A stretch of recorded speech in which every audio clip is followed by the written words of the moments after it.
आप सबको जय मसीह की।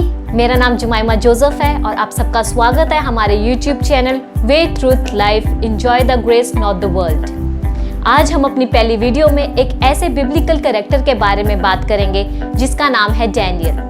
क्या आपको पता है डैनियल व्यवस्था के विपरीत गया था? सुनने में तो थोड़ा अजीब सा लग रहा है। उसके साथ ऐसा क्यों हुआ, कैसे हुआ, क्या ये कोई षड्यंत्र था? ये सब चीजें आगे हम अपनी वीडियो में देखेंगे।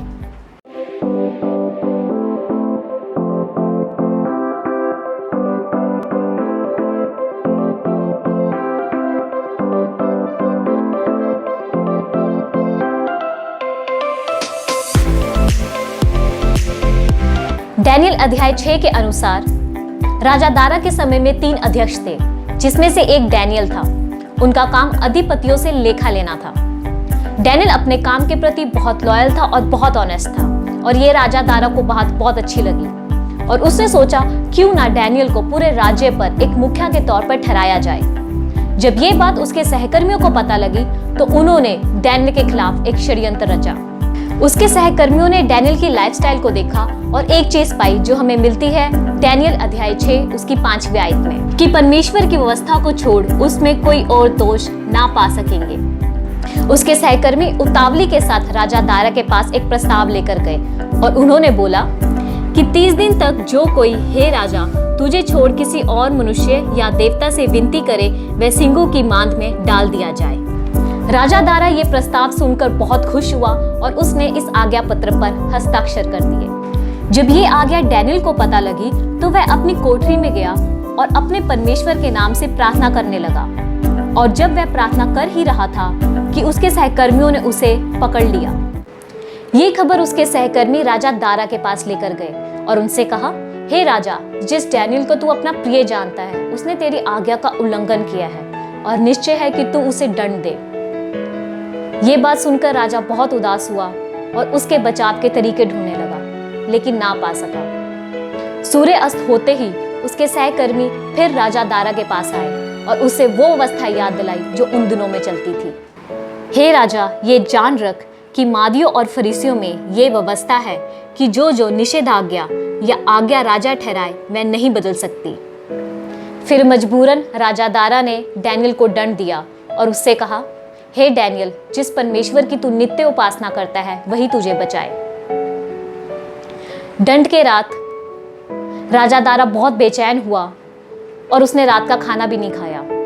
भोर होते ही वह उस जगह गया जहां पे डैनियल को शेरों की मान में डाला गया और कहा, हे डैनियल, हे जीवते परमेश्वर के दास, क्या तेरा परमेश्वर जिसकी तू नित्य उपासना करता है तुझे सिंगों से बचा सका है?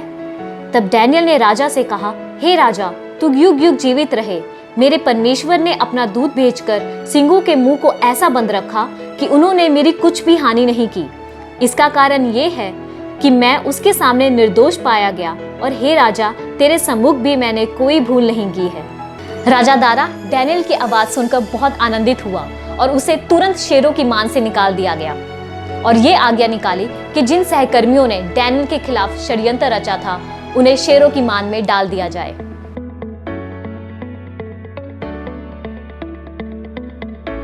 पहली बात जो हमें डैनियल के लाइफस्टाइल से पता लगती है वो ये है कि ऑनर योर गॉड, अपने परमेश्वर की उपासना करें, चाहे आप कहीं भी क्यों ना हो, चाहे वो अपने वर्क प्लेस पे हो या घर पे हो।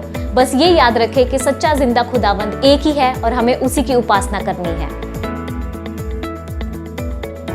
दूसरी बात जो हमें डैनियल के लाइफस्टाइल से पता लगती है वो ये है कि स्टे ऑनेस्ट, आप ईमानदार रहें और वफादार रहें, जैसे कि डैनियल रहा था अपने काम के प्रति और अपने परमेश्वर के प्रति।